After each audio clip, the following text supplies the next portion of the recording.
तो चलिए आज हम लोग का क्रैश कोर्स का दूसरा वीडियो है और मात्र 50 दिन में संपूर्ण मैथ की हम लोग तैयारी कर रहे हैं। और आज हम लोग पहले चैप्टर के वास्तविक संख्या के लघुत्तरीय और दीर्घोत्तरीय क्वेश्चन आपको हम पढ़ाने वाले हैं और इसके बाहर आपके एग्जाम में एक भी क्वेश्चन नहीं आएगा। और आपको हमने पहले ही बता दिया है कि क्रैश कोर्स में आपको फालतू चीजें नहीं पढ़ाई जाएगी, वही चीजें पढ़ाई जाएगी जो आपके एग्जाम में आएगा। अगर आप यहां से एक भी क्वेश्चन को मिस कर देते हैं, नहीं देखेंगे, तो समझिए कि आपको बहुत ज्यादा पछताना पड़ सकता है। तो क्या आप अपने माता पिता के लिए आप चाहते हैं कि आपके माता पिता गर्व से आपको कह सके कि हाँ हमारा बेटा जो है बहुत ही जबरदस्त नंबर लेकर के आया है। और देखिए बाबू, सूर्य की तरह चमकने के लिए सूर्य की तरह जलना बहुत जरूरी होता है। तो सब्र बनाए रखिए और एक एक करके पूरी ईमानदारी से आप मेहनत कीजिए, बहुत ही शानदार रिजल्ट आएगा। और हम पूरी उम्मीद के साथ और पूरे जोश और उमंग के साथ आपके बीच खड़े हैं और जो भी होगा हम आपसे करेंगे, आपके लिए करेंगे। और आपको कोई भी दिक्कत हो रहा है आप हमसे नीचे कमेंट कीजिए, ज्यादा ज्यादा दोस्तों में शेयर कीजिए। अलग अलग टीचरों के द्वारा सभी सब्जेक्ट का क्रैश कोर्स चाहिए तो हमें नीचे कमेंट करके बताइए कि सर आप जल्दी से लेकर के आइए क्योंकि समय काफी कम है। तो फटाफट से अच्छा कमेंट कीजिए, वीडियो को लाइक तो करना ही बनता है, आपको इतनी मेहनत से आपको पढ़ाया जा रहा है। तो चैनल को सब्सक्राइब अवश्य कीजिएगा जिससे आपसे आपको वीडियो मिला करे। आइए हम लोग क्लास की शुरुआत करते हैं, देखते हैं कि क्वेश्चन क्या क्या कह रहा है, क्योंकि आज हम लोग लघुत्तरीय और दीर्घोत्तरीय पढ़ने वाले हैं। इसके पहले हमने ऑब्जेक्टिव और परिभाषा पढ़ लिया है। तो चलिए सबसे पहला नंबर प्रश्न ये रहा आपके स्क्रीन पे, जो कि बहुत बढ़िया प्रश्न है। प्रश्न कह रहा है कि 135 और 225 का एचसीएफ यूक्लिड विभाजन एल्गोरिथम का प्रयोग करके आपको ज्ञात करनी है। और अक्सर यह प्रश्न आपके एग्जाम में पूछा जाता है। तो आइए जानते हैं कि कैसे आप इसे बनाइएगा जिससे आपके परीक्षा में एक भी नंबर नहीं कटेगा। क्योंकि लिखने का तरीका भी आपको पता होनी चाहिए, क्योंकि देखिए अगर लिखने का तरीका पता नहीं होगा तो फिर आपका नंबर नहीं मिलेगा। तो जिस प्रकार से हम आपको यहाँ पे बता रहे हैं, लिख रहे हैं, उसी प्रकार से आपको सीधे परीक्षा में लिख देना है। और यहाँ पे आपको बता दें कि क्रैश कोर्स की जो यह क्लास शुरू हुई है, इसमें आपको कोई भी चीज फालतू नहीं पढ़ाया जाएगा, आपको वही पढ़ाया जाएगा जो आपके एग्जाम में आएगा। तो सबसे पहले आपको हल लिखना है, हल लिखने के बाद से इस तरीके का आपको सिंबल लगा करके इसके आगे आपको सॉल्व करना है। तो सॉल्व करने के लिए सबसे पहले आपको यहाँ पे लिखना है चरण नंबर 1। अब चरण नंबर 1 में आपको यह चेक करनी है कि इन दोनों संख्या में सबसे बड़ा संख्या कौन है। तो आप देखिएगा कि 225 जो बड़ा है वो किससे है, 135 से बड़ा है। ठीक है, तो आपको इस तरीके से इसको यहाँ पे लिख लेना है। तो जब आपको इतना पता चल गया कि यहाँ पे 225 बड़ा है 135 से, देखिए बड़ा जो होता है उसके तरह मुंह खुला रहता है। तो यहाँ पे हम लोग का जो बड़ा होता है उसे मानते हैं हम लोग को a, यानी कि 225 हो जाएगा वह a का वैल्यू हो जाएगा और b बराबर हो जाएगा हम सभी का 135। अब हम लोग का प्रश्न कह रहा था कि इसमें यूक्लिड विभाजन एल्गोरिथम का प्रयोग कीजिए। तो हम यहाँ पे लिखेंगे यूक्लिड विभाजन। जिस प्रकार से हम लिख रहे हैं आपको इसी प्रकार से परीक्षा में लिखना है, जिससे कि आपका एक भी नंबर नहीं कटेगा और पूरा का पूरा नंबर मिलेगा। तो लिखेंगे यूक्लिड विभाजन एल्गोरिथम का प्रयोग करने पर, एल्गोरिथम का प्रयोग करने पर। देखिए इसके पहले वाला वीडियो नहीं देखे हैं तो वो जरूर देखिएगा, क्योंकि जिस देखिए आप लोग को दिक्कत बस इतना ही होती है कि आप किसी भी चैप्टर को जब शुरू करते हैं तो उसका परिभाषा आप लोग को पता नहीं होती है। काफी सारे बच्चों में कभी देखने को मिलती है और बार बार कहते हैं कि सर हम लोग को गणित समझ में नहीं आता था। गणित समझने का तरीका बस यही है कि आप सबसे पहले चैप्टर की परिभाषा और उसमें जितने भी इंपोर्टेंट आपका जो सूत्र है उसको याद होना चाहिए। तो यूक्लिड विभाजन एल्गोरिथम का प्रयोग हम लोग करेंगे। यूक्लिड विभाजन एल्गोरिथम में क्या कहता है हमने आपको बताया था। तो क्रैश कोर्स का वो पहला वीडियो देख लीजिएगा, ये दूसरा वीडियो है। पहले वो वीडियो देखिए, नीचे डिस्क्रिप्शन में भी उसका हम लिंक दे दिए हैं, आप देख सकते हैं, या फिर इसका एक प्लेलिस्ट हम बना देंगे। तो वह कहता है कि a बराबर bq प्लस r। ठीक है, क्या कहता है कि a बराबर bq प्लस r। तो यहां से अब हम क्या करेंगे, यहाँ पे बारी बारी से अब मान यहाँ पे हम पुट करेंगे। देखिए a का मान तो हम लोग को पता चल गया है कि 225 है, तो यहाँ पे लिखेंगे 220। देखिए लिखने का तरीका सबसे पहले आप समझिए, है ना, क्योंकि बोर्ड की एग्जाम बस आपको इसीलिए लिया जाता है कि आपकी लिखने का या फिर आपको किसी क्वेश्चन को आप बनाने का आपका तरीका जो है, प्रोसेस क्या है, सबसे ज्यादा डिपेंड उस पर करता है। भले ही देखिए अगर कहीं पे आपसे गड़बड़ भी हो जाती है लेकिन आपका प्रोसेस बढ़िया रहता है ना, तो आपको कहीं पे भी दिक्कत नहीं होगा, पूरा का पूरा नंबर भी दे दिया जाता है। कई बार ऐसा भी होता है। ठीक है, तो बी कह रहा है, तो बी का वैल्यू कितना 135 है, तो 135 यहाँ पे क्यू ज्ञात करना है। तो क्यू ज्ञात करने के लिए देखिए यहाँ पे आपको क्यू का मतलब हो गया भागफल। ठीक है, तो क्यू भागफल हो गया, तो भागफल ज्ञात करने के लिए आप साइड में कोने में कहीं पे भी भाग दे दीजिएगा। तो चलिए भाग देते हैं 135 में 225 से। ठीक है, 225 को भाग देते हैं तो यार कितना बार में जाएगा, एक बार में जाएगा। यहाँ पे हो जाएगा 135, यहाँ घटेगा 5 में से 5 गया 0, और यहाँ पे 2 में से 3 है जगह 1 लेंगे हम लोग तो 12 हो जाएगा। 12 में से 3 जाएगा कितना होगा, 90 हो जाएगा। ठीक है, ये 90 बोल रहे हैं, 9 हो जाएगा। ठीक है, 9 3 12। चलिए, और यहाँ पे हो गया 0 या कट देंगे इसको, यानी कि यहाँ पे भागफल हम लोग का ए हो गया 1 हो गया। और देखिए आर जो होता है, आर को हम लोग कहते हैं शेषफल। उसको देखिए हम क्रैश कोर्स के पहले वीडियो में सारा चीजें समझा चुके हैं कि किसको आर कहते हैं, किसको ए कहते हैं, किसको बी कहते हैं, तो उसको जरूर देखिएगा, मैं आपसे बार बार कह रहा हूं। और सीरियल वाइज देखिए, और आप अभी से आप लोग नोट्स बनाना यार शुरू कर दो, क्योंकि अनोखा मौका है आपके लिए। अगर आप इसे छोड़िएगा तो दिक्कत हो जाएगी, ठीक ना। और तो यहाँ पे शेषफल कितना होगा, आर हो गया। चलिए अब इसे हम क्या करते हैं, इसे मिटा देते हैं, ठीक ना। चलिए यहां तक आपने समझ लिया। चलिए, या फिर आप कॉपी में इतना लिख भी रहिएगा तो भी कोई दिक्कत नहीं है, लेकिन हम कहेंगे कि साइड में लिखे रहेंगे तो ठीक है। अब देखिए, अब यहाँ पे जब हमने यहाँ पे देखा तो आर का वैल्यू जो है यहाँ पे कितना आया, 90 आया है। अब यह काम हम बार बार तब तक करते रहेंगे जब तक आर का वैल्यू 0 ना आ जाए। जब आर का वैल्यू 0 आ जाएगा तो ही हमारा हम जो होगा वहां पे हम समाप्त कर देंगे और वहीं पे हम लोग का आंसर आ जाएगा। तो यहाँ पे हमने देखा कि आर बराबर क्या है, 0 नहीं है। तो जब आर बराबर यहाँ पे 0 नहीं है तो फिर हम लोग क्या करेंगे, चरण नंबर 2 में चलेंगे। क्योंकि यहाँ पे जो है चरण नंबर 2 में यहाँ पे लिखेंगे चरण 2, और लिखेंगे चरण 2, यहां पे लिखेंगे शेषफल, लिखेंगे हम लोग शेषफल आर बराबर 0 नहीं है, ठीक है। इसलिए लिखिएगा आप लोग, इसलिए पुनः यूक्लिड विभाजन, यूक्लिड विभाजन विभाजन एल्गोरिथ्म का प्रयोग करने पर, ठीक है, ये लिख लीजिएगा, ये बार बार लिखना पड़ेगा। अब क्या होगा यहाँ पे देखिए, अब यहाँ पे समझने वाली चीज ये है कि चरण नंबर 2 में अब यहाँ पे जो ए का वैल्यू होगा, अब यहाँ से ए होगा 135 और बी का वैल्यू होगा 90। यानी कि यूक्लिड विभाजन एल्गोरिथ्म में क्या कहता है, ए बराबर बी क्यू प्लस आर। तो ए हो जाएगा यानी कि 135 बराबर बी का बदले 90 इंटू आर। आर का वैल्यू हम लोग को निकालना होगा और क्यू का वैल्यू निकालना होगा, इंटू क्यू प्लस आर। तो यहां से हम लोग भाग देके निकाल लेते हैं। तो यहाँ भाई भाग देते हैं, 90 में भाग देंगे हम लोग 135 से। तो जैसे ही से भाग देंगे तो कितना हो जाएगा हम सभी का, तो ये भी एक बार में जाएगा, यहाँ पे हो जाएगा 90, यहाँ पे 5 में से 0 जाएगा तो कितना बचेगा 5, यहाँ पे 9 4 13, यह होगा 45। यानी कि हम लोग का क्यू का वैल्यू निकल गया 45, सॉरी क्यू का वैल्यू निकल गया 1, माफ कीजिएगा, क्यू का वैल्यू निकल गया यहाँ से हम लोग का 1, देख सकते हैं ये क्यू है और ये 45 सबका आर है प्लस आर, ठीक ना। यहाँ पे हमने लिख लिया। चलिए अब यहाँ पे भी हमने देखा तो यहाँ पे भी क्या है, वह आर बराबर 0 नहीं है। तो पुनः क्या करेंगे, चरण नंबर 3 में लिखेंगे। यहाँ पे हो जाएगा चरण में, देखिए चरण वाइज जब आप दीजिएगा ना, और एक चीज ध्यान दीजिएगा, जब आप बना रहे हैं चरण लिख रहे हैं तो चरण लिखते समय जो चरण शब्द है इसको आप लोग ब्लैक पेन से यूज कीजिएगा। ब्लैक पेन से लिखिएगा तो बड़ा ही बेहतरीन दिखेगा, बहुत ही जबरदस्त आपका नंबर आएगा, इसमें एक भी नंबर काटेगा नहीं टीचर, है ना। यानी कि आपका कॉपी जो बहुत सुंदर दिखेगा। आपको बार बार बताते हैं कि सुंदर जब आपका कॉपी देखेगा तो ही आपका टीचर जो है आपका नंबर जो है नहीं काटेगा और आपको बढ़िया नंबर देगा। उनको पता चल जाएगा कि हाँ आपने जो है लिखा है, यानी कि आपको जो तैयारी है बहुत ही जबरदस्त है, आपने कहीं से चीट उट नहीं किया है। यहाँ पे लिखेंगे चरण नंबर 3 में शेषफल आर बराबर 0 नहीं है, इसलिए पुनः क्या करेंगे हम लोग, यूक्लिड विभाजन, यूक्लिड ये लिख लीजिएगा, यूक्लिड विभाजन एल्गोरिथ्म का प्रयोग करने पर, ठीक ना, एल्गोरिथ्म ये लिख लीजिएगा, थोड़ा सा ये लिखा नहीं रहा है यहाँ पे, ठीक ना। चलिए ये लिख लीजिएगा, बात वही है।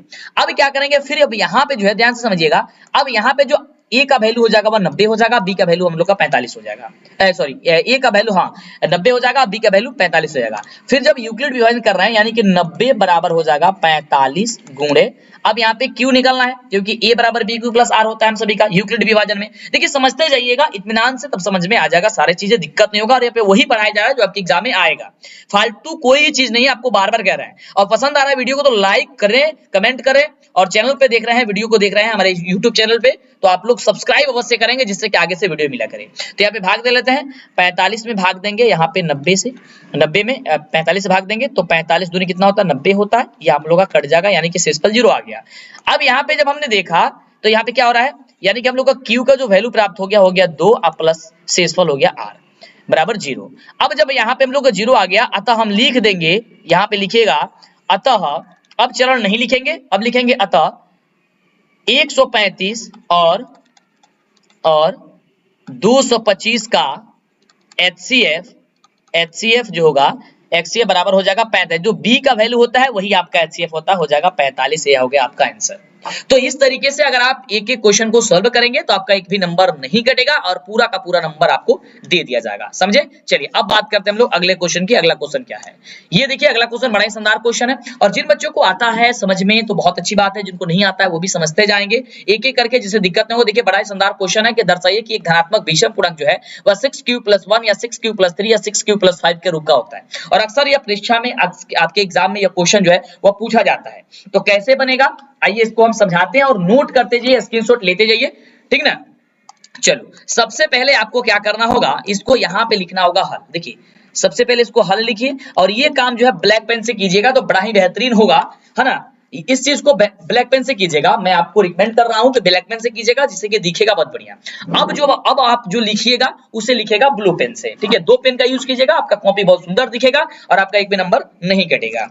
ऐसा कंफ्यूज मत होइएगा कि 2 कलम बता रहे हैं तो नंबर कटता है, ऐसा चीज नहीं होता। काफी बच्चों को ये सवाल रहता है, तो ये आप सवाल मन में मत रखिएगा, दूर कर दीजिएगा। सबसे पहले आप लिखना होगा आपको हल और उसके बाद से आपको लिखना होगा, आपको मानना होगा। इसके लिए तो आपको लिखना होगा माना कि, आपको लिखना होगा माना कि ए एक धनात्मक पूर्णांक है, ए एक धनात्मक पूर्णांक है। सबसे पहले देखिए सिद्ध करने के लिए आप लोग को मान लेना होगा धनात्मक पूर्णांक है, ठीक ना। इसको लिख दिया हमने, धनात्मक पूर्णांक है। चलिए अब क्या करना होगा, जब ए एक धनात्मक पूर्णांक हो गया तो बी बराबर हम सभी का यहाँ पे हो जाएगा, इसलिए यहां पे हम लोग को लिखेगा, इसलिए b बराबर हो जाएगा 6। अब 6 क्यों होगा, क्योंकि यहाँ पे 6q+1 6q+3 6q+5 के रूप का है और आप सभी जानते हैं a बराबर bq+r होता है। तो जो b होता है वो q से में गुणा होता है, यानी कि b क्या हो जाएगा 6 हो जाएगा। अगर यहाँ पे 4 रहता तो 4 होता, 3 रहता तो 3 रहता, यहाँ पे 6q है, 6q है, यानी कि b का वैल्यू जो हो जाएगा हम सभी के क्या हो जाएगा आपका 6 हो जाएगा, ठीक है। क्योंकि यहाँ पे लिख भी दीजिएगा, क्योंकि पूर्णांक जो है वह पूर्णांक हम लोगों का क्या क्या है, तो वह पूर्णांक हम लोग का 6q+1 6q+3 6q+3 या 6q+5 के रूप का है, ओके। चलिए यहाँ पे लिख दिया हमने। चलिए अब यहाँ पे क्या करेंगे, देखिए यहाँ पे थोड़ा सा हैंडराइटिंग ठीक नहीं होता, बस आपको समझते जाना है, जो बोल रहे हैं वही हम बात लिख रहे हैं, इस चीज को समझिएगा, ठीक ना। तो कंफ्यूज मत होइएगा, वीडियो छोड़ के जाएंगे तो पछताना पड़ेगा, मैं गारंटी कहता हूँ यार।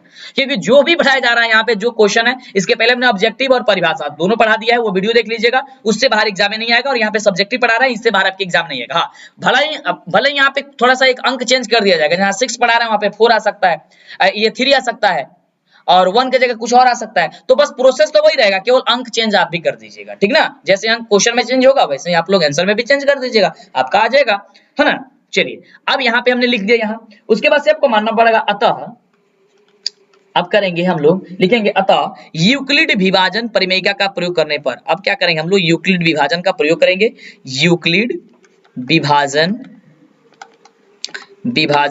प्रमेयिका से यहाँ पे हम लोग यूक्लिड विभाजन परिमेयिका का प्रयोग करेंगे, तो लिखेंगे यूक्लिड विभाजन परिमेयिका से। तो यूक्लिड विभाजन परिमेयिका क्या कहता है कि a बराबर bq+r कहता है, ठीक ना। तो हम लोग का a का वैल्यू तो a माने ही है और b के जगह यहाँ पे हो गया 6, यहाँ पे 6 लिखे हैं, इस चीज को समझिए, b नहीं लिखे 6 लिखे। अब 6q+r हो जाएगा और इसे मानेंगे हम लोग समीकरण नंबर 1। क्या मानेंगे, इसे मानेंगे हम लोग समीकरण नंबर 1 और इस तरीके से आप लोग इसे बनाइएगा। अब क्या करेंगे, यहाँ पे बारी बारी से हम लोगों को क्या करना होगा, यहाँ पे r के बदले कुछ वैल्यू पुट करना पड़ेगा। यहाँ पे r बराबर हम लोग क्या करेंगे 0 1 2 3 4 5, ठीक है। 5 तक मानेंगे, क्यों, क्योंकि ये 5 तक ही कह रहा है ना, तो ये 5 मानेंगे। अब क्या करेंगे, यहाँ पे समीकरण में 1 में इन वैल्यू को पुट करके चेक करेंगे। तो क्या करेंगे, समीकरण नंबर 1 में यहाँ पे लिखेंगे, समीकरण नंबर 1 में r बराबर 0 रखने पर, क्या करने पर, 0 रखने पर। देखिए कमेंट रुकना नहीं चाहिए, वीडियो कैसा लगता है आपको कमेंट तो अवश्य करना है, ठीक है। कमेंट करते रहना, लाइक और चैनल को सब्सक्राइब नहीं किया कर लीजिएगा।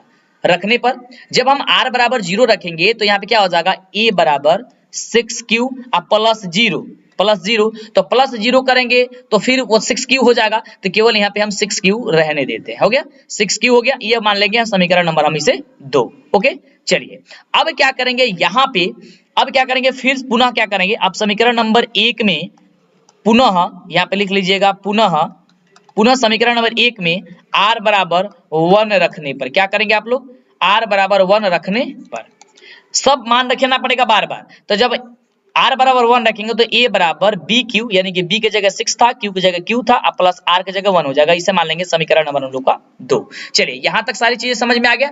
अब चलिए यहाँ पे हम कर देते हैं, यहाँ से बनाना शुरू कर देते हैं, ठीक ना, जिससे दिक्कत ना हो। अब क्या करेंगे, पुनः क्या करेंगे, फिर पुनः क्या करेंगे, अब समीकरण नंबर 1 में r बराबर हम लोग रखेंगे 2 रखने पर, यहाँ पे लिख लीजिएगा 2 रखने पर, ठीक है। चलो अब जब r बराबर 2 रखेंगे तो a बराबर क्या हो जाएगा, बी क्यू यानी कि 6q प्लस 2 हो जाएगा। इसे मान लेंगे हम लोग समीकरण नंबर 3, ठीक है। पुनः क्या करेंगे, फिर से पांचों मान रखना है। पुनः समीकरण नंबर 1 में r बराबर हम लोग रखेंगे, अब यहां से 2 रख दिए तो 3 रखने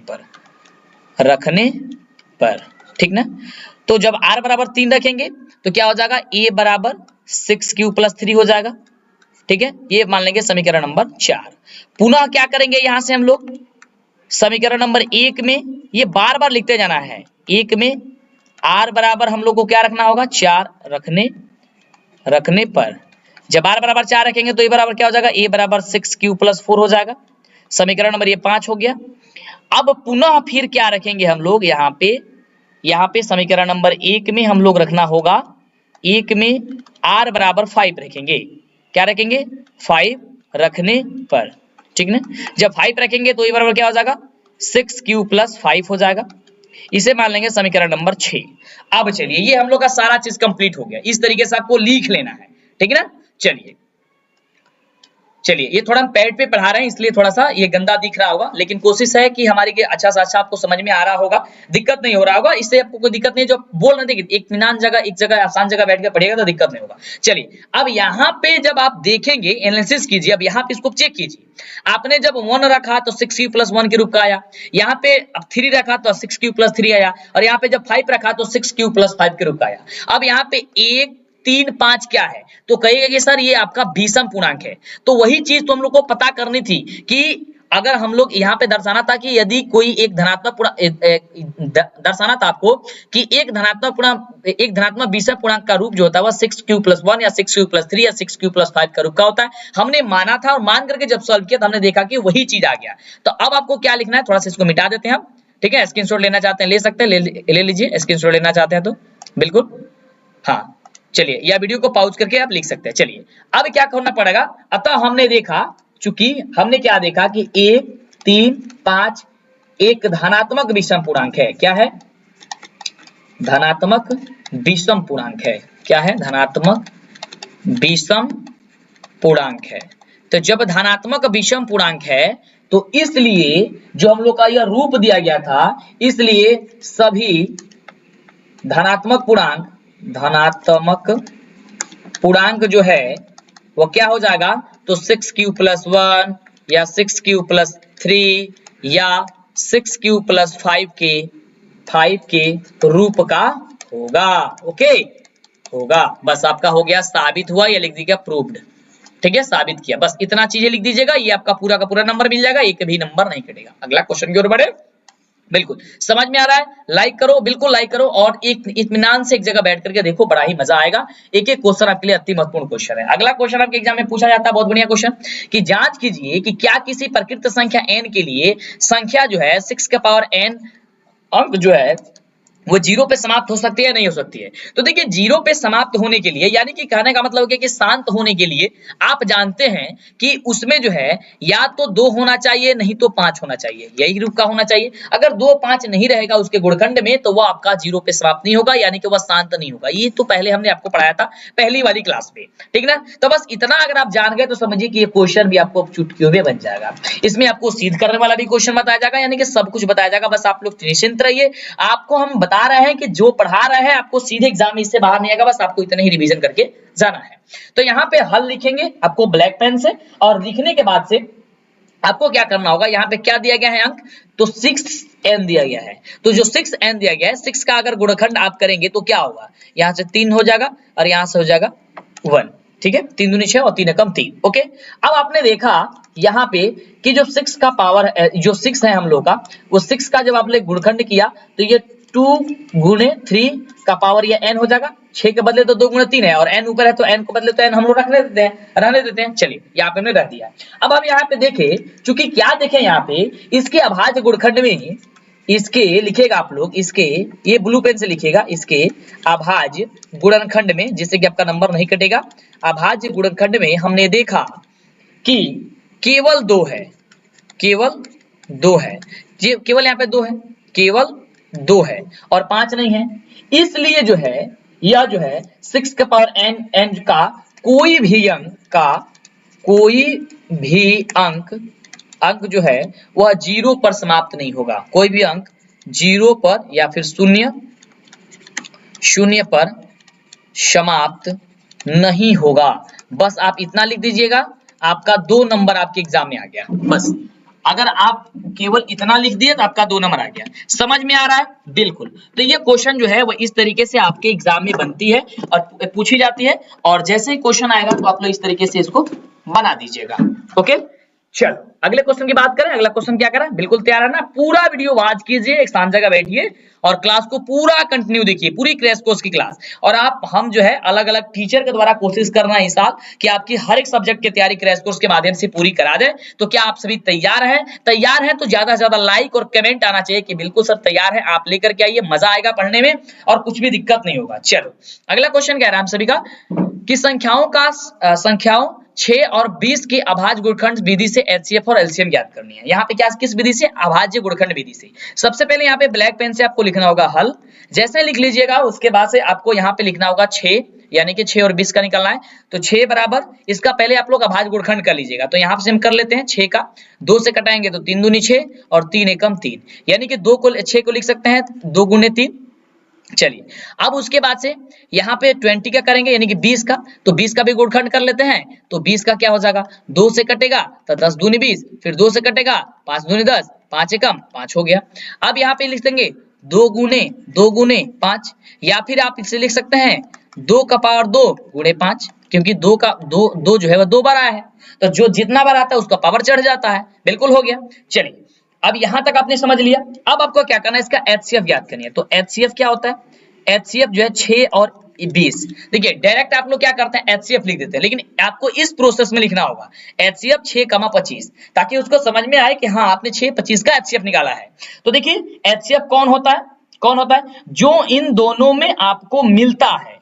इन दोनों में कौन मिला है? देखिए यहाँ पे 2 मिला है और यहाँ पे भी 2 मिला है, ठीक है, यानी कि एचसीएफ हो जाएगा आपका 2। आंसर क्या हो जाएगा? 2। जो दोनों में कॉमन होता है, जो दोनों में उभयनिष्ठ होता है, उभयनिष्ठ का मतलब दोनों में मिलता जुलता है, तो केवल 2 मिल रहा है तो इसका क्या हो जाएगा, एचसीएफ 2 हो जाएगा। और यहां से ज्ञात करना का एलसीएम, तो एलसीएम बराबर देखिए एक फार्मूला भी होता है, या फिर आप ऐसे भी आप बना सकते हैं, जैसे कि आप यहाँ पे 2 हो गया तो आपको गुणा करके भी बना सकते हैं, लेकिन एक फार्मूला होता है कि दोनों संख्याओं का गुणा कर दीजिए, नीचे एचसीएफ जो है उसे भाग दे दीजिए, यानी कि या तो एलसीएम अगर निकल गया होगा तो एचसीएफ निकल जाएगा, एचसीएफ निकल गया होगा तो एलसीएम निकल जाएगा। जैसे दोनों संख्या क्या है, 6 गुणे 20, तो कोई भी संख्या दिया गया होगा उसको आप गुणा में लिख लीजिएगा, नीचे जितना आप मान लाए हैं, जैसे कि आप लाए हैं यहाँ पे 2 एचसीएफ, 2 से भाग दीजिएगा तो क्या होगा, यहाँ कटा दीजिए, 10 दूनी 20 और 10 छक कितना हो गया 60, ये आपका हो गया आंसर एलसीएम।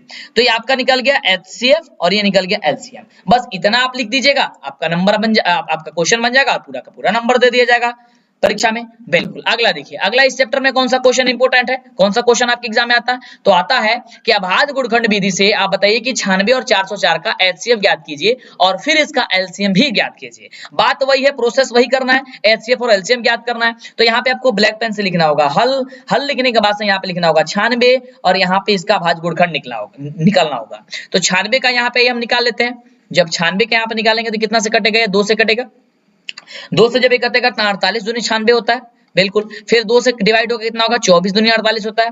फिर ये 2 से होगा 12 दूनी 24 होता है। फिर ये 2 से होगा 6 दूनी 12 होता है। फिर ये 2 से कटेगा 3 दूनी 6 होता है और 3 एकम 3 हो गया, यानी कि 1 2 3 4 5 बार 2 आया है, तो लिखिए 2 गुणे 2 गुणे 2 गुणे 2 गुणे यहाँ पे 2 इंटू 3 क्या हो गया, यहाँ पे आपने लिखा। या फिर आप इसे लिख सकते हैं 2 का पावर 5 गुणे 3, या फिर आप लिख सकते हैं इसे 2 का पावर 5 यानी कि 2 5 बार आया है इंटू 3 का पावर 1, या फिर 3 रहने दीजिए। अब चलिए, अब आपको लिखना होगा 404 का, 404। तो 404 जो है वह 404 का यहाँ पे हम कर लेते हैं 404 का। तो ये कितना से कटेगा, 2 से कटेगा, हो जाएगा कितना आपका 202 यानी कि 202, फिर 2 से डिवाइड होगा, हो जाएगा 101। ठीक है, अब कटेगा नहीं कटेगा, चलो रहने दीजिए इतना ही। तो 2 इंटू 2 इंटू 101, या फिर आप लिख सकते हैं 2 का पावर 2 इंटू 101। ठीक है, इतना आया है। चलिए अब हम लोग को इसका HCF निकालना है। तो 96 क्या निकालना हम लोग का, HCF निकालना। तो यहाँ पे हम लोग लिखेंगे HCF किसका किसका निकालना है, 96, 404। तो देखिए लिखने का प्रोसेस यही है, आपको इस तरीके से लिखना है, केवल HCF लिख देते हैं तो ऐसा डायरेक्ट हो गया कि आपने चिट किया है, ऐसे ही समझा जाता है। भले आप किए नहीं है लेकिन ऐसा समझ लिया जाता है टीचर के द्वारा, तो ये गलती नहीं करनी है। चलिए ये सेल यहाँ लिखे। अब देखिए आपका हमने बताया कि कॉमन जो होता है यानी कि दोनों में जो मिलेगा वही आपका HCF होगा। तो दोनों में क्या मिल रहा है, यहाँ पे भी 2 है और यहाँ पे भी 2 है, इसके अलावा कोई दूसरा मिल रहा नहीं मिल रहा है। तो 2 गुणे 2 यानी कि 4 हो जाएगा आपका HCF। यहाँ पे निकल गया आंसर। अब निकाला हमको LCM। तो LCM निकालने के लिए किसका निकाला है, 96 और 404 का। तो LCM निकालने के लिए क्या कर बताए थे कि दोनों संख्या को गुणा कर दीजिए, यानी कि 96 गुणे 404, और जो आपका HCF निकाला है उसे भाग दे दीजिए, 4 से भाग दीजिए, कटेगा 4 से तो 101 होगा। ठीक है, 4 एकम 4, 0 का 0, 4 एकम 4, 101। और अब क्या हो गया, 96 में 101 से गुणा कर दीजिए। तो जब 96 में 101 से गुणा कीजिएगा तो कितना होगा, ये आपका 96 इंटू 96 होगा, गुणा कर लीजिएगा। देखिए 96 में 1 से गुणा कीजिए, 96 हो जाएगा, फिर आपका फिर 96 में 1 से गुणा कीजिए, 96 हो जाएगा, 96 आपका आंसर आएगा। और ये क्वेश्चन आपके एग्जाम में बहुत बार पूछा गया है, तो ऐसे आपको बना देना, यहाँ से 2 नंबर आपको मिल जाएगा। ये क्वेश्चन आपके एग्जाम में पूछा जाता है, तो नहीं तो केवल अगर अंक चेंज कर दिया जाएगा तो इस प्रोसेस से बना दीजिएगा, प्रोसेस बस यही रहेगा, आपके एग्जाम में रिजल्ट आ जाएगा बहुत ही शानदार। बिल्कुल, तो देखिए गणित बड़ा ही आसान होता है, बस समझने की थोड़ी सी जरूरत होती है। और सबसे शानदार क्वेश्चन आपके एग्जाम में 3 नंबर में यह क्वेश्चन अक्सर पूछा जाता है, और हर हाल में क्वेश्चन इससे से रहेगा। आप नोट कर लो कि यहाँ से क्वेश्चन रहेगा, वो या 2 नंबर में रहे या 3 नंबर में रहेगा, तो जरूर रहेगा। ठीक ना, तो समझिए आपको मिस नहीं करना है हर एक क्वेश्चन, जैसा आपको ने बताया कि काफी ज्यादा इंपोर्टेंट है, आपको छोड़ना नहीं है, बहुत ज्यादा इंपोर्टेंट है। तो यहाँ पे आपको लिखना होगा हल। जैसे आप हल लिखिएगा तो यहाँ पे क्वेश्चन क्या कहा है कि सिद्ध करें कि √3 एक अपरिमेय संख्या है। तो सबसे पहले देखिए इसको सिद्ध करने के लिए आपको मानना पड़ेगा। हम मान लेते हैं कि भाई ये अपरिमेय है, क्योंकि ये कह रहा है कि सिद्ध कर दीजिए। कैसे आप कहिएगा कि ये अपरिमेय है, तो जब हमको पता ही नहीं है तो इसको मान लेते हैं, सिद्ध करने के लिए मानेंगे हम लोग। चलो मान लेते हैं, हमने मान लीजिए कोई बात आपसे कोई कहा, लेकिन बोला कि कैसे आप इस चीज को कह देते हैं, तो आपको क्या करना होगा, उस चीज को मानना होगा। चलिए मान लेते हैं कि तुम ये बात कह रहे हो, लेकिन इसके बाद तो ये होता है, तो वही प्रोसेस यहाँ पे आपको दिखलाना है, यानी कि वही प्रोसेस लिखना है और साबित करनी है कि नहीं √3 होती है वो एक अपरिमेय होती है। ठीक है, चलो तो कैसे, सबसे पहले हम लोग यहाँ पे मानेंगे, यदि संभव हो तो माना कि, यहाँ पे लिखेंगे यदि संभव हो तो माना कि √3 जो है वह एक परिमेय है। ठीक है, इस चीज को हमने मान लिया कि यह एक परिमेय संख्या है, इस चीज को हमने माना। चलो जब हम मान लिया तो परिमेय संख्या की परिभाषा से हम लोग चलेंगे। तो परिमेय संख्या की परिभाषा कहता है कि P/Q, तो P/Q बराबर हो जाएगा √3, क्योंकि जब ये हम लोग को कहा कि आप साबित कीजिए कि √3 एक अपरिमेय है, तो हम मान लेते हैं भाई परिमेय है, तो परिमेय संख्या की रूल वहां पे लागू होनी चाहिए ना। बिल्कुल, तो यहाँ पे हमने माना कि √3 एक परिमेय संख्या है। अब क्या करेंगे, यहाँ पे परिमेय संख्या की परिभाषा से, यहाँ पे लिखेंगे परिमेय संख्या की परिभाषा से, ये नोट जरूर लिखिएगा कि परिभाषा से। अब इसे क्या मानेंगे, परिभाषा से मानेंगे। अब जब यहाँ पे मानेंगे तो हमने मान लिया कि P/Q बराबर √3 है।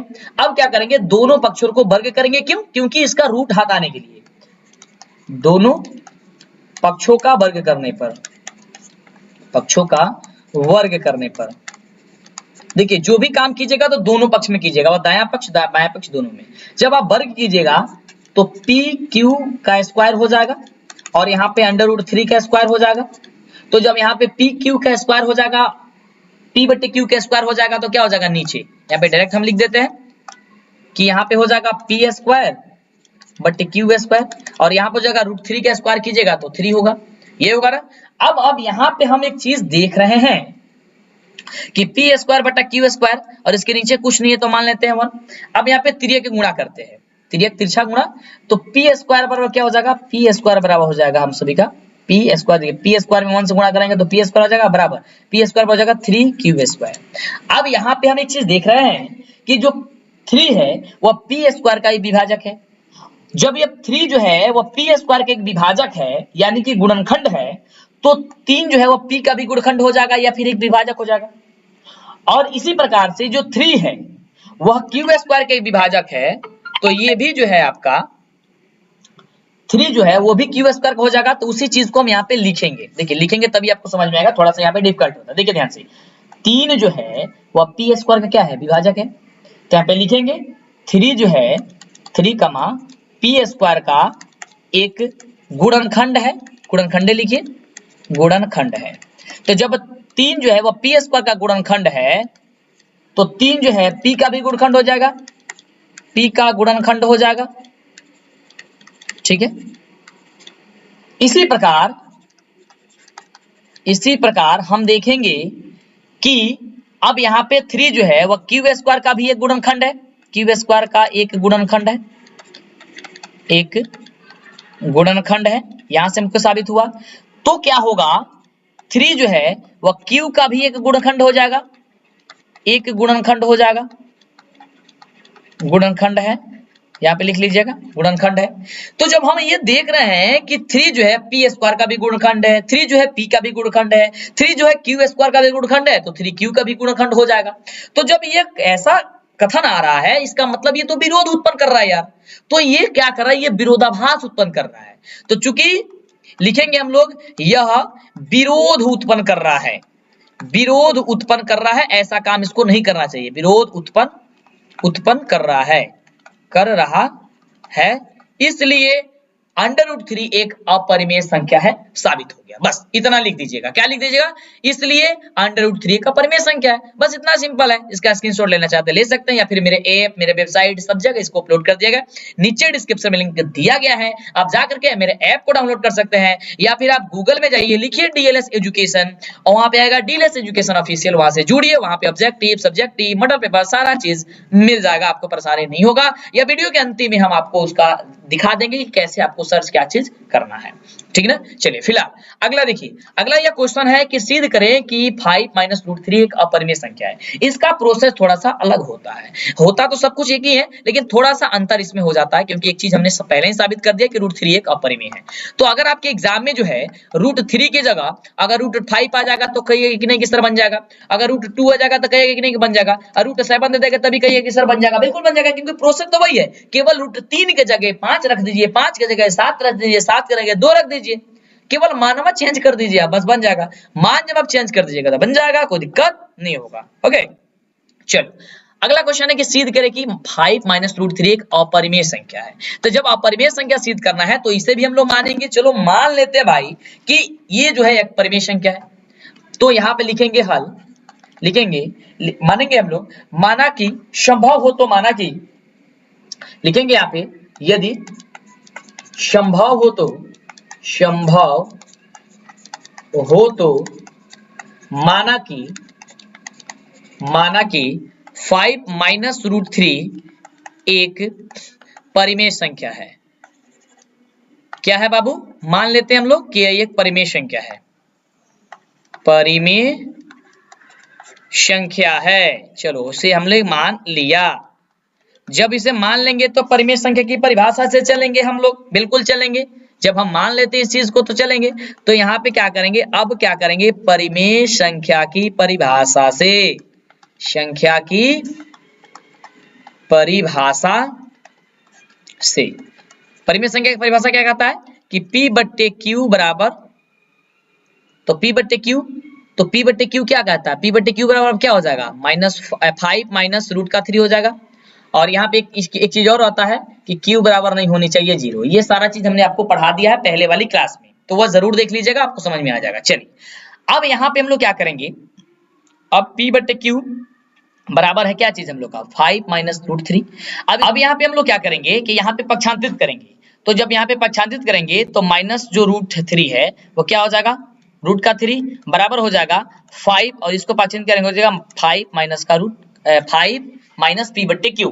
ठीक है, पक्षांतरित बस यहाँ पे किए हैं। तो ये माइनस वाला है तो प्लस में चला जाएगा, ये प्लस वाला है तो इधर जाएगा तो माइनस में आ जाएगा। बस यहाँ तक समझ में आया। चलिए, जब यहाँ पे आपने समझा तो यहाँ पे आप देख रहे हैं कि ये जो है 5 माइनस पी बटे क्यू जो है एक परिमेय संख्या हो जा रहा है, क्योंकि ये पी बटे क्यू ग्रुप में लिखा गया है। लेकिन √3 जो है इसे तो पी बटे क्यू ग्रुप में हम नहीं लिख सकते, क्योंकि इसके पहले भी हमने बताया कि ये विरोधाभास उत्पन्न कर रहा है, विरोध उत्पन्न करेगा। इसको अभी हमने साबित कराया। तो बस आपको यहाँ पे समझ में आ गया कि हाँ यह क्या है, एक अपरिमेय है। तो इसको बस वही बात को यहाँ पे लिख देना है। क्या करना है, यहाँ पे चूंकि लिखना होगा, यहाँ आपको लिखना होगा यहाँ 5 माइनस पी बटे क्यू एक जो है परिमेय संख्या है, परिमेय संख्या है तथा √3 जो है वह एक अपरिमेय है। कैसे अपरिमेय है आपको बताए थे, एक अपरिमेय है, अपरिमेय है। अतः यह कथन क्या कर रहा है, विरोध उत्पन्न कर रहा है। यहाँ पे लिख दीजिए, अतः यह कथन विरोध उत्पन्न कर रहा है, विरोध उत्पन्न कर रहा है, उत्पन्न कर रहा है। इसलिए 5 माइनस √3 जो है, 5 माइनस 3 एक क्या है, एक अपरिमेय संख्या है, अपरिमेय संख्या है। बस इतना लिख दीजिएगा, पूरा का पूरा आपका 3 नंबर यहाँ से आपके एग्जाम में बन जाएगा। ठीक ना। सबसे पहले मान लीजिएगा कि वह परिमेय है, मानने के बाद से परिमेय संख्या की परिभाषा से चलिएगा। अगर माइनस वाला प्लस वाला दिया गया तो उसको पक्षांतरित कर लीजिएगा, तो एक पद उसमें का परिमेय आ जाएगा और दूसरा पद आपका अपरिमेय आ जाएगा। तो ये कथन विरोध उत्पन्न करेगा, तो विरोध जब उत्पन्न करेगा तो आपका क्या हो जाएगा, वो आपका अपरिमेय हो जाएगा। और उसमें क्या होता था, आप देख रहे थे कि जब उनको अपने ये परिमेय संख्या पर माना, तो मानने के बाद से वहां पे एक कथन जो है वहां पे देखा कि p स्क्वायर जो है उसका विभाजित कर रहा है, 3 जो है वो p का भी विभाजक है या गुणनखंड है और q का भी है, तो दोनों का है, तो इसलिए वो क्या हो रहा है, विरोध उत्पन्न कर रहा है। तो वो भी आपका उस तरीके से आपका हो जाएगा, वो भी आपका अपरिमेय। अब यहाँ पे जो क्वेश्चन है वह है, आपको दर्शाइए कि प्रत्येक धनात्मक समपूर्णांक 2q के रूप का होता है तथा प्रत्येक धनात्मक विषम पूर्णांक जो है 2q + 1 के रूप का होता है, जहां q एक पूर्णांक है। जो बहुत बढ़िया क्वेश्चन है, बहुत बार ये एग्जाम में पूछा जाता है। सो यह क्वेश्चन कैसे बनेगा, आइए हम लोग देखते हैं। इसको बनाने के लिए इसके पहले जो हमने आपको एक तरीका बताया था, शायद 1-2 नंबर शायद क्वेश्चन जो था उसमें जो आपको हमने तरीका बताया, ठीक ना, तो वही तरीका से इसमें भी हम लोग बनाएंगे। तो सबसे पहले हम लोग मानेंगे कि माना कि ये एक धनात्मक पूर्णांक है। यहाँ पे लिखेंगे हल, इस चीज को ब्लैक पेन से लिखिएगा और लिखना होगा माना कि लिखिएगा a एक धनात्मक पूर्णांक है, धनात्मक पूर्णांक है।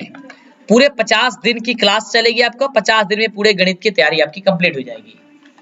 पूर्णांक है, जब हमने a एक धनात्मक पूर्णांक मान लिया तो इसलिए यहाँ पे जो होगा वो b का वैल्यू क्या हो जाएगा, 2 हो जाएगा। अब क्यों हो जाएगा, क्योंकि ये किस रूप का है, 2q या 2q + 1 का रूप है। आपको ऊपर हमने बताया कि जिस रूप में दिया गया होगा वही आपका हो जाएगा, क्योंकि आपको बताया था कि देखिए a बराबर bq + r होता है, तो ये होता है b का वैल्यू, तो q में जो गुणा होता है, तो q में गुणा क्या है, 2 है, तो q में जो गुणा है वही आपका b का वैल्यू हो जाएगा।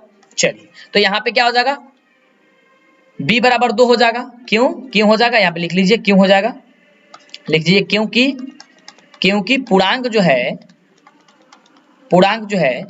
वह किस रूप का है, तो 2q या 2q + 1 के रूप का है। ठीक है, इस रूप का है, हमने यहाँ पे किया। अब क्या करेंगे, यूक्लिड विभाजन एल्गोरिथ्म का प्रयोग करेंगे। यूक्लिड विभाजन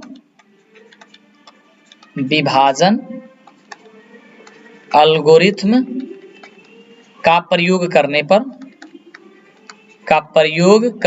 तो यूक्लिड विभाजन एल्गोरिथ्म क्या करता है, यूक्लिड विभाजन एल्गोरिथ्म का प्रयोग करने पर इसका परिमेयिका से वो क्या कहता है, वो कहता है कि a बराबर bq + r होता है, जहां क्या होता है, जो r होता है वह 0 के बराबर।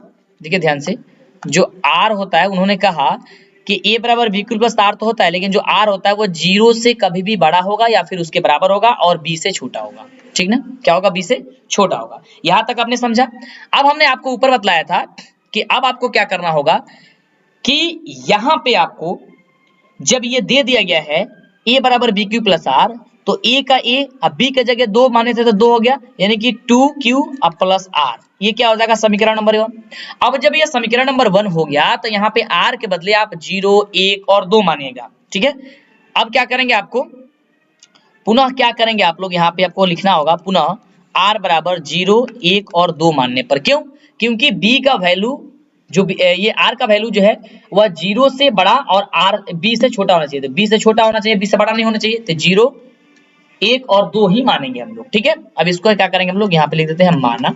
अब जब मानेंगे तो बारी बारी से आपको बता दें कि समीकरण में मान रखिएगा, तो क्या करिएगा, आपको समीकरण नंबर 1 में r बराबर 0 रखने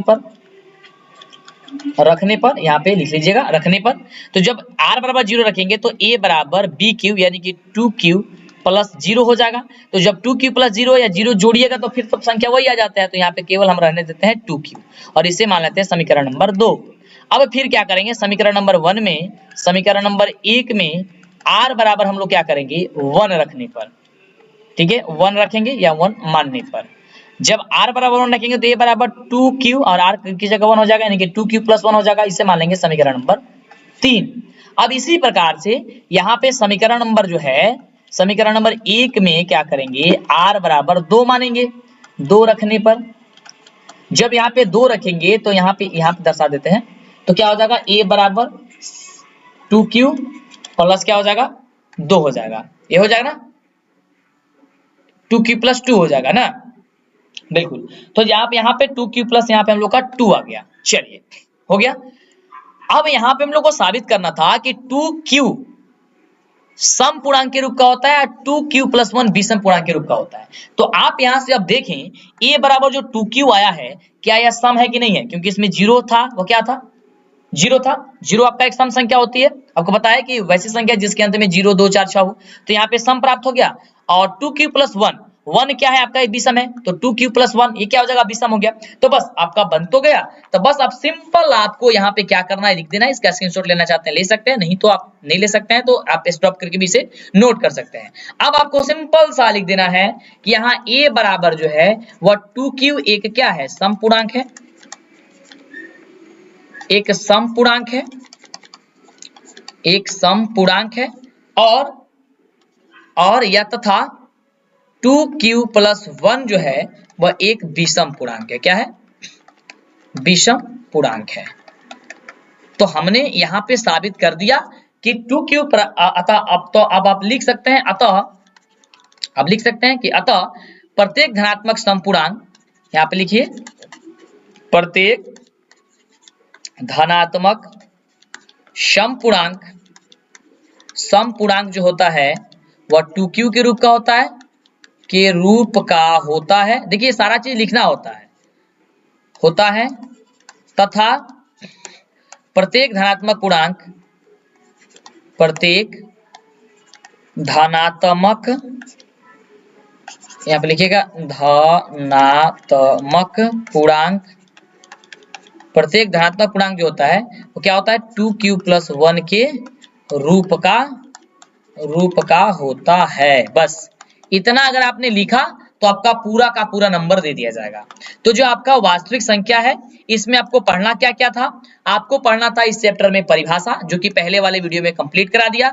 दूसरा था यहाँ पे परिभाषा, दूसरा था इसमें का ऑब्जेक्टिव, जो कि पहले वाले वीडियो में हमने ऑब्जेक्टिव क्लियर करा दिया था, उससे बाहर आपके एग्जाम में नहीं आएगा। तीसरा था सब्जेक्टिव, जो कि सब्जेक्टिव आपको अभी हमने क्लियर करा दिया। यानी कि ये तीनों का तीनों आपका कंप्लीट हो गया। केवल इतना रिवीजन कर लेंगे, केवल इसका नोट्स फेर बना लेंगे, केवल इतना पढ़ के एग्जाम के दिन चले जाएंगे तो आपका 100 में 100 जो है गारंटी है कि बन जाएगा। बशर्ते आपको इसका रिवीजन करना होगा। हम ये थोड़ी सी कह सकते हैं कि भले ही अंक चेंज कर दे तो आपको परेशान या नहीं होना है। जब क्वेश्चन में अंक चेंज होगा तो आप भी आंसर में अंक केवल चेंज कर दीजिएगा, लेकिन प्रोसेस जो हमने बताया वही यूज करना है, जिससे कि आपको दिक्कत नहीं होगा। तो क्या आपने समझा, क्या आप रेडी हैं? दूसरे वीडियो का क्या आप इंतजार करेंगे क्लास? अब इसके बाद हम पढ़ेंगे दूसरा चैप्टर। अगर आप इस वीडियो को बाद में देख रहे हैं काफी लंबे समय के बाद, तो वह वीडियो अपलोड हो गया होगा, इस बात को समझिए और प्लेलिस्ट से देखिए, नीचे डिस्क्रिप्शन को चेक कीजिए एक बार और पूरा कंटिन्यू देख पाइए। पूरा वीडियो एकदम पूरा तरीके से अच्छे तरीके से देखिए। बस आप इतना का नोट्स बना लीजिए। ऐसा क्या होगा कि आप जब भी एग्जाम देने जाइएगा उसी समय केवल इतना नोट कर लीजिए। देखिए क्या है कि बहुत सारा कुछ पढ़ना है आपको, तो समय तो कम मिलता है एग्जाम के दिन। अब अगर आपको समय कम मिलेगा एग्जाम के दिन और आपको बहुत सारा पेज उलटना होगा, तब तो दिक्कत हो जाएगा ना। तो बस इतना ही रिवीजन एक बार कर लीजिएगा। हाँ, ये बस आप एक बार आंख से देख लीजिएगा ना, गारंटी है यार, पूरी कह रहे हैं आपको, ये जबरदस्त तरीके से बनेगा, क्वेश्चन नहीं छूटेगा। तो क्या आप सभी तैयार हैं? तो इसके बाद हम मिलेंगे आपसे नेक्स्ट वीडियो में। और सब्जेक्ट का वीडियो पाने के लिए चैनल को सब्सक्राइब अवश्य करें, वीडियो को लाइक करें, दोस्तों में शेयर करें और कमेंट अच्छा कमेंट करें कि सर वीडियो बहुत अच्छा लग रहा है। इसी तरीके की वीडियो बनाते रहिए और आपके लिए हम हेल्प करते रहे हैं, तो आप भी अपना हेल्प जरूर कीजिए। बस आपसे एक लाइक चाहिए, एक सब्सक्राइब चाहिए, और हम बोले हैं कि एक बच्चा 5 सब्सक्राइबर्स अवश्य कराएगा। और टेलीग्राम से जुड़ जाइए, 6 बजे आपका क्लास चलती है, उसमें आपको टेस्ट चलती है, और रात को भी इसी चैनल पे आपको टेस्ट चलती है, ठीक ना। डिस्क्रिप्शन चेक कीजिएगा, वहीं पे आपको सारा लिंक मिल जाएगा। फिर मिलते हैं आपसे नेक्स्ट वीडियो में।